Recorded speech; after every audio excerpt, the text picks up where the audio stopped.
많이 춥죠? 여러분들 정말 춥습니다. 그런데 오늘 아침에 보니까 저기 왜 안흥 찐빵 유명하잖아요.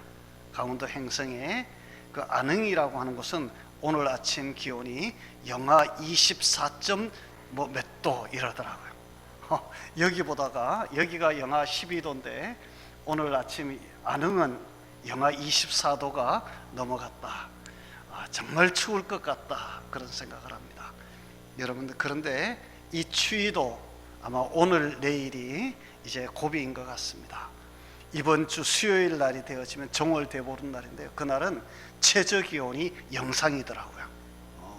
이제 살만한 세상이 또 다가오지 않을까 기대를 하면서 여러분들 한 주간도 더 희망찬 그런 한 주간이 될 수 있기를 바랍니다.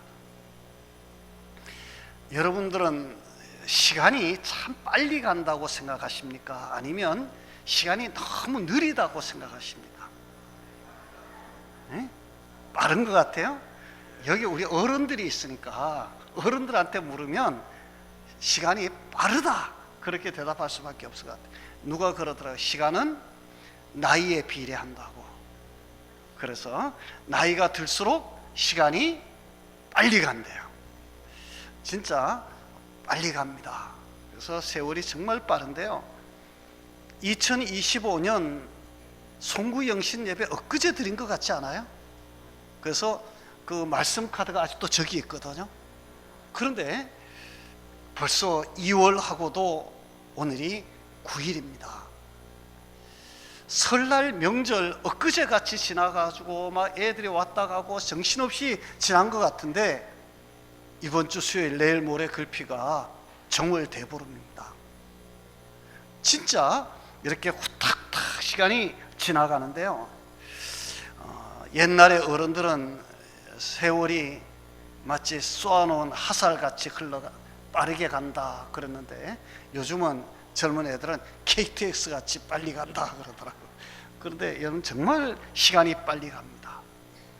그런데 중요한 것은 이 시간은 어린 아이들에게나 어른들에게나 부자에게나 가난한 자에게나 모두에게 동일한 시간이 주어졌다라고 하는 것입니다.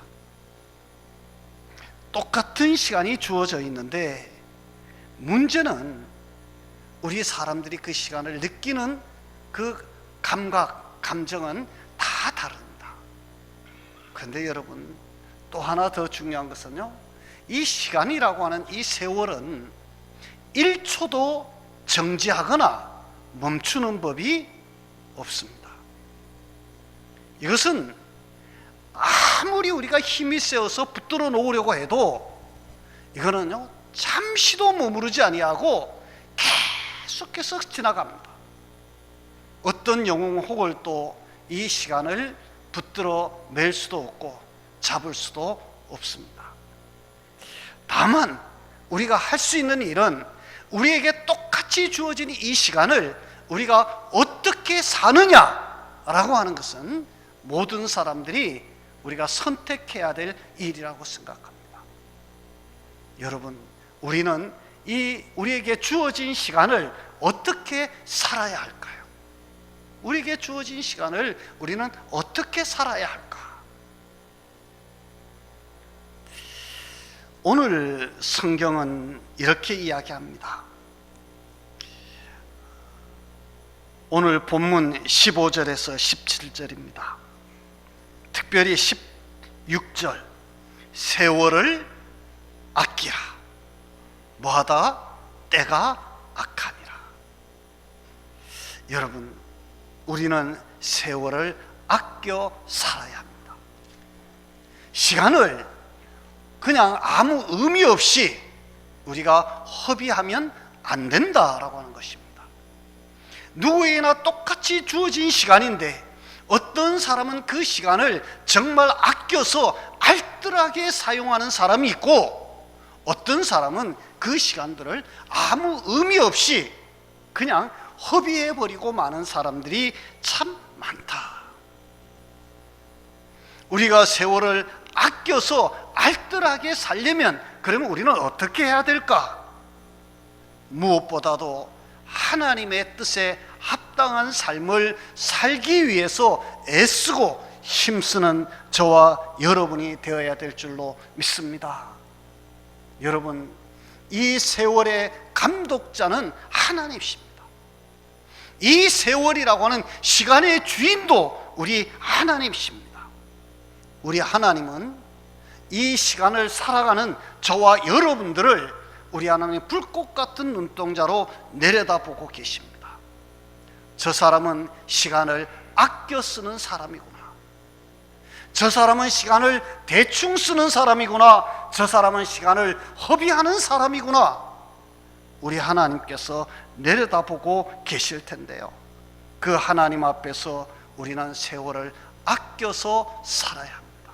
세월을 아껴서 살아야 된다. 왜 세월을 아껴서 살아야 되느냐? 우리 성경은 한마디로 그 이유를 때가 악하기 때문이라고 이야기합니다. 때가 악하다. 여러분, 기본적으로 우리가 살아가는 이 세상은 악한 세상입니다. 여러분들 이 세상을 선한 세상이라고 착각하지 마시기 바랍니다. 아담의 범죄 이후 이 세상은 악한 세상이 되어버렸습니다. 그러므로 우리 성도들은 이 악한 세상을 살면서 이 악한 세상에 우리가 휘둘리지 않도록 나 자신을 우리가 잡고 우리 자신을 다시 한번 다독이면서 우리가 세월을 아껴 살아야 합니다. 여러분, 우리에게는 늘 세상의 유혹이 있습니다. 우리에게는 세상의 욕심이 있습니다. 계술이 있고 교훈의 풍조에 우리는 휘말려 다닙니다. 여러분, 그러다가 어느 순간 보면 벌써 이렇게 많은 시간이 지나버렸네.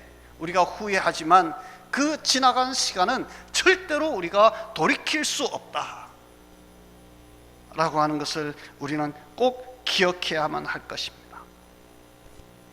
요한복음 9장 4절에 보면 이렇게 말합니다. 때가 아직 낮음에 나를 보내신 이의 일을 우리가 하여야 하리라. 밤이 오리니 그때는 아무도 일할 수 없느니라 그랬습니다. 우리에게는 일할 수 있는 시간이 주어져 있습니다. 그것을 우리 성경은 낮이라고 표현을 했습니다. 그런데 이 낮이 지나면 반드시 찾아오는 것이 있습니다. 뭘까요? 밤입니다. 밤이 찾아오면 그때는 아무것도 할 수 없다. 이 성경이 우리에게 말하는 것은 무엇일까요? 한마디로 말하면 너희들이 살아있을 때, 일할 수 있을 때 열심히 해라. 얼마 지나지 아니하면 무엇이 올 테니까?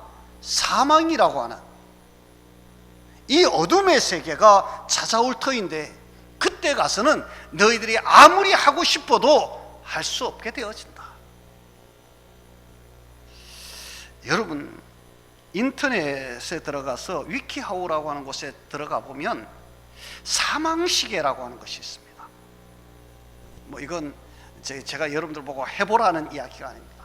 그 사망시계라고 하는 그 카테고리 안에 들어가 가지고 나는 언제 죽을까 딱 이렇게 치면 문항이 이렇게 쫙 이게 나와요.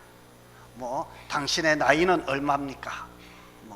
당신은 그 성격이 낙관적입니까? 비관적입니까? 그런 거. 그 다음에 당신의 체중은 얼마입니까? 당신의 키는 얼마입니까? 당신은 어떤 음식을 좋아하십니까? 부터 시작해서 담배는 피우십니까? 술은 일주일에 얼마 정도 하십니까? 이런 여러 가지 질문들이 쭉 나와요. 그런데 그 질문에 이렇게 체크를 하고 이렇게 쭉 내려가 가지고 제일 마지막에서 다음을 딱 누르면 뭐가 나온지 아십니까? 당신은 몇 년, 몇 월, 며칠, 무슨 요일에 죽을 것입니다. 여러분, 사망시계 말만 들어도 좀 그렇잖아, 그죠? 그런데 내가 죽을 날을 분명히 안다면 여러분들 정신이 번쩍 들까요? 안 들까요? 안 들 것 같아요? 정신이 번쩍 들 것 같아요. 물론 이것이 맞다는 이야기가 아니에요. 그게 맞다면 우리가 더 다른 생각할 게 뭐가 있겠어. 그런데 이것은 하나의 통계적인 숫자죠. 통계로 보면 당신이 이런 성격을 가지고 있고 당신의 체중이라든지 당신의 식성이라든지 당신의 성격이라든지 이런 것들을 쭉 종합해 보면 당신은 앞으로 얼마 정도 더 살 것입니다. 이건 이제 통계적으로 볼 때 그렇다라고 하는 것이니까 참고는 할 수 있겠죠. 어떤 사람이 물어봤습니다. 저도 한번 물어봤거든요. 그랬더니 장난이지만 저는 앞으로 그래도 좀 더 살겠더라고요. 조금 더. 그런데 1975년생인 사람이 한번 이렇게 물어봤답니다. 1975년 1월 1일생, 지금은 현재 만 40세, 그리고 남성이라고 자기를 이제 데이터에다 넣고 담배는 안 피우고 성격은 낙관도 비관도 아닌 보통이고, 그리고 이제 그 키와 몸무게 이런 것을 쭉 넣고 난 다음에 이제 넣었더니 이 컴퓨터가 뭐라고 대답했느냐 하면 2048년 10월 12일 월요일에 죽습니다. 당신의 사망일은 1904년. 그래가지고 이 사람이 담배를 피우니까 이제 그렇게 넣었다가 그 다음에 똑같은 조건으로 해가지고 담배를 피우지 않으면 이라고 딱 넣었대요. 그랬더니 뭐라고 나왔느냐 하면, 그러면 담배를 잘 안 피우는 사람이 2048년 10월 10일 담배를 피운다면, 그랬더니 2041년 11월 19일 화요일에 죽는데요. 그래가지고 담배 피우는 사람과 안 피우는 사람이 약 7년 정도 수명의 차이가 있더라. 그렇게 하는 이야기를 이렇게 보았습니다. 여러분, 내가 죽는 날을 알면 여러분들은 어떻게 살까요? 아는 게 좋을까요? 모르는 게 좋을까요? 모르는 게 좋을 것 같아요? 전부 다 이거는 모르는 게 좋을 것 같다고 그러시네요. 제가요, 어제 조문을 갈 때가 있어서 저희 집사람하고 차를 타고 이제 문상을 가면서 둘이서 그런 얘기를 했어요. 야, 하나님이 우리 사람을 이 세상에 지으실 때 너는 태어나면 우리 사람들, 이 세상의 모든 사람 차별 두지 말고 딱 100세까지만 살게 하고 100세가 되면 100세 생일 지나고 그 다음날 딱 죽게 만들어 놓으면 어떨까? 어땠을까? 제가 한번 우리 집사람하고 물어봤어요. 그랬더니 저희 집사람 옆에 차 타고 가면서 저 옆에서 그러더라고요. 100세가 되면 딱 죽는다. 이제 그 전에는 절대로 안 죽고 그 전에 아프지도 않고, 그러다가 100세가 되는 날 지나고 딱 그 다음날 딱 죽는다 그러면 어떨까 그랬더니 욕심이 없어질 것 같대요. 욕심이 없어질 것 같다. 그런데 진짜로 자기 죽는 날 알면 욕심이 없어질까 생각해 보니까, 아니 이 세상에 사는 모든 사람들이 자기 죽는다는 거 다 알잖아. 여러분들 다 안 죽어요? 언제 죽을런지는 모르지만 다 죽잖아. 그런데도 여러분 다 우리 욕심 부리면서 살잖아. 그런데 만약에 정말 내가 죽는 날짜가 몇 년 몇월 며칠 날로 딱 정해져 있다면 여러분 우리의 마음은 어떨까? 한번 그렇게 생각을 해보았는데요. 여러분, 우리는 지금 사실 죽을 날짜를 알지 못하지만 제가 장담하건대 여기에 있는 사람들은 누구도 앞으로 100년 이내에 다 죽을 거예요. 앞으로 100년 이내에. 아유, 저기 애기도 있는데요. 그런데 애기도 앞으로 100년까지만 살면 돼. 거의 더 못 살 것 같아. 100년, 100세. 지금 이제 금방 태어나면 앞으로 100년. 그 안에는 아마 여기 있는 우리 본당에 지금 있는 사람들은 보니까 한 5, 60년이면 다 없어질 것 같아요. 아닌가? 나는 5, 60년 더 산다. 아무도 없을 것 같아요. 자, 여러분, 다 우리가 죽을 거예요. 그런데 우리가 죽기 전에 정말 해야 될 것이 있습니다. 정말 해야 될 것. 그게 뭘까요? 우리의 영혼을 위한 삶을 살아야 합니다. 우리 사람들은 육신과 영혼을 가지고 이 세상에 살고 있는데요, 우리 육신의 것은 언젠가는 반드시 쇠하여지고, 우리 육신의 것은 땅에 묻힐 것이고, 우리 육신의 것은 이 세상에서 다 무너질 거예요. 여러분, 황제를 했든 어떤 권력을 가졌든 어떤 힘을 가졌든 어떤 영웅이든 어떤 미인이든 어떤 미남이든 상관없어요. 우리의 영혼이 우리의 몸을 떠나면 우리의 육신은요, 저 땅의 흙으로 돌아가는 것입니다. 다 묻히는 거예요. 그러기 전에 우리가 정말 정신 차리고 반드시 해야 될 것이 있습니다. 그것이 뭐냐면 우리의 영혼을 위한 삶을 살아야 하는 것입니다.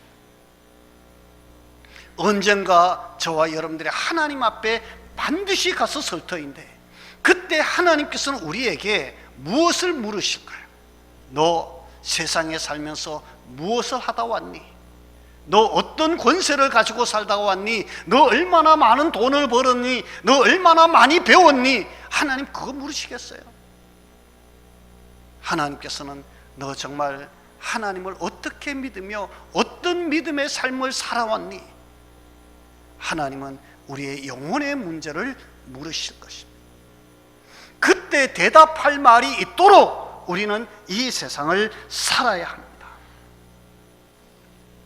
얼마 전 여러분들 우리가 정말 충격적인 뉴스를 보았습니다. 무안공항에서 항공기가 착륙을 하다가 정말 그 비행기가 안에 타고 있던 179명이라고 하는 사람들이 다 세상을 떠났습니다. 거기에는 젊은 조그만 아이들도 있었고, 청춘도 있었고, 젊은이들도 있었고, 잘생긴 사람들도 있었을 것이고, 돈 많은 사람들도 있었을 것입니다. 그런데 여러분, 저 남쪽 나라에 저 태국까지 가가지고 정말 이제 자기들의 할 일을 했습니다. 가족끼리 간 사람은 가족의 우애를 다지면서 재미있게 지냈을 것이고, 일 때문에 갔던 사람이라면 그 일을 열심히 했을 것이고, 여러 가지 이런저런 사연으로 갔던 사람들이 다 이제 그 비행기를 타고 돌아올 때, 그 비행기를 탈 때까지 여러분들 오늘 내가 이 비행기 타고 가다가 내가 죽을 것이다 알고 탄 사람이 있을까요? 이 비행기 타고 이제 오늘 이제 한 몇 시간 후에, 한 5시간 후면 이제 집에 간다 라고 하는 그 설레는 마음, 들뜬 마음, 아쉬운 마음, 그걸 가지고 비행기를 탔을 거예요. 이 비행기가 가다가 떨어져서 정말 사고가 나서 우리가 다 죽을 것이다 그러면 거기 한 사람도 안 탔을 거예요. 아니, 조종사부터 안 탔을 거예요. 비행기 가지도 못했을 거예요. 이 비행기 가다가 죽을 줄 알면 그 조종사가 그 비행기 안에 왜 타겠습니까? 정말 안타까운 일이지만요, 이게 인생이에요.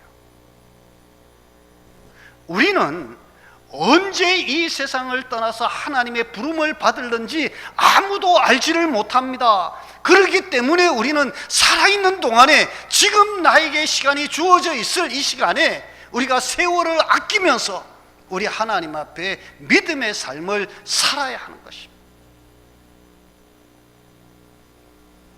오늘 본문 18절에서 21절은 이렇게 이야기를 합니다. 술 취하지 말라. 이는 방탕한 것이니 오직 성령의 충만함을 받으라. 시와 찬송과 신령한 노래들로 서로 화답하며 너희의 마음으로 주께 노래하며 찬송하며 범사의 우리 주 예수 그리스도의 이름으로 항상 아버지 하나님께 감사하며 그리스도를 경외함으로 피차 복종하라. 여러분, 술 취하지 말라고 이야기합니다. 이 말은 세상에 술에 취하지 말라라고 하는 말도 물론 포함되겠지만 그것보다는 이 세상의 것에 취하지 말라고 하는 것입니다. 눈에 보이는 것에 취하지 말라고 하는 것입니다. 이 세상의 정욕에 취하지 말라는 것이고, 이 세상의 취미나 이 세상의 권력이나 이 세상의 물질이나 이 세상의 것에 취하지 말고 너희의 영혼을 새롭게 하는 성령의 충만함을 받고 그 성령을 따라 믿음으로 좀 살아라. 오늘 그렇게 우리 성경은 우리에게 거듭거듭 힘주어 이야기를 하고 있는 것입니다.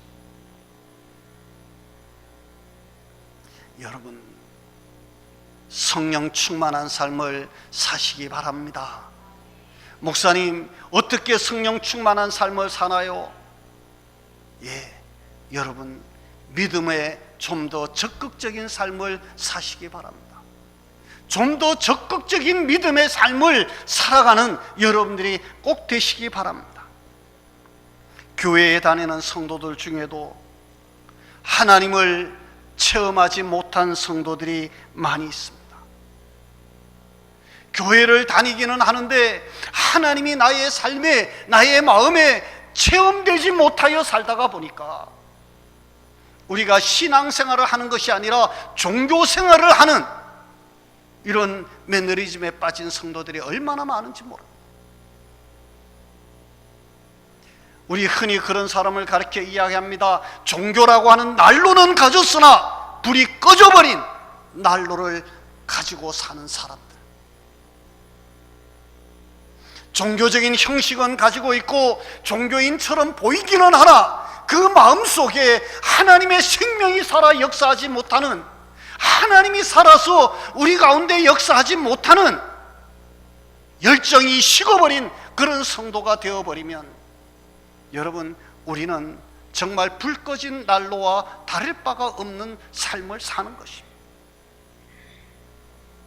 성령 충만할 때에는 여러분, 이 세상의 모든 것이 기쁨이고 모든 것이 감사이고 모든 것이 은혜가 되어질 수 있습니다. 그러나 그렇지 못하면 아무리 가져도 배고프고 아무리 가져도 목마르고 아무리 가져도 허전하고 외롭습니다.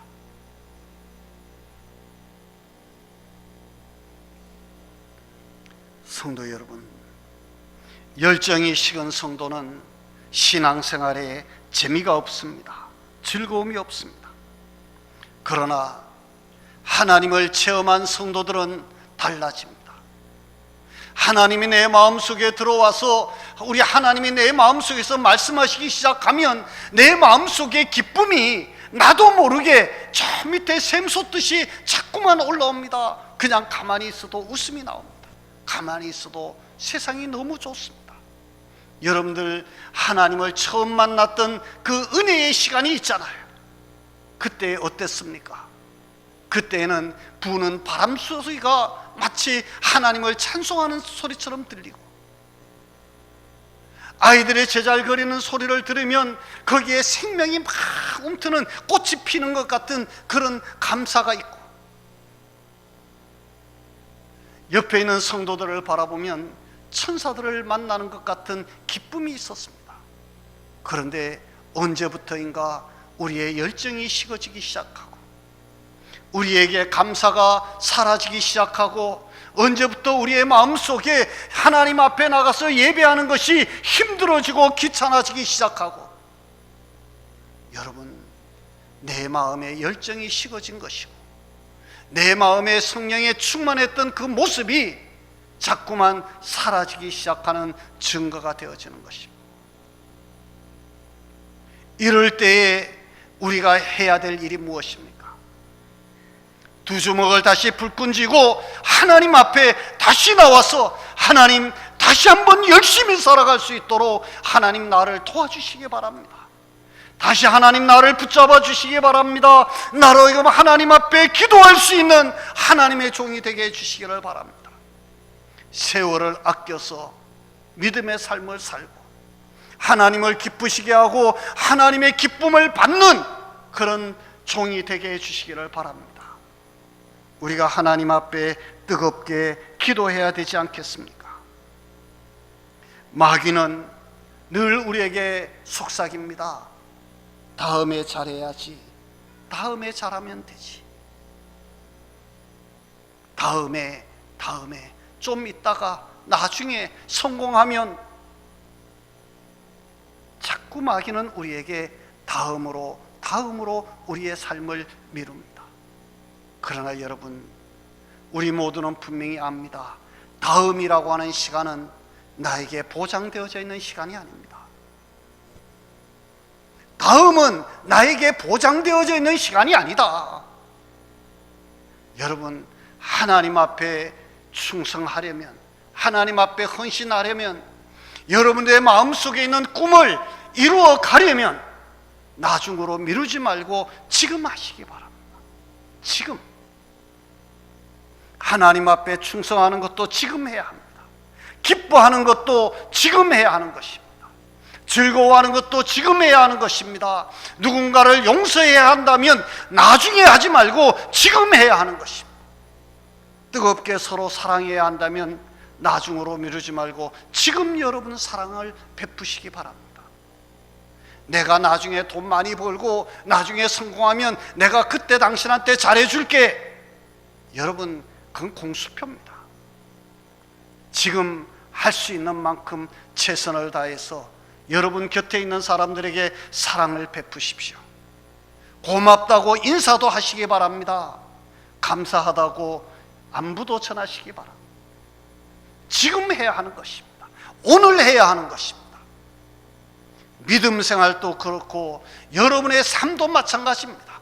지금 우리가 하지 아니하면, 우리가 지금 시간을 아끼지 아니하면, 지금 세월을 허비하면 우리는 나중에 아무것도 할 수 없게 되어질 것입니다.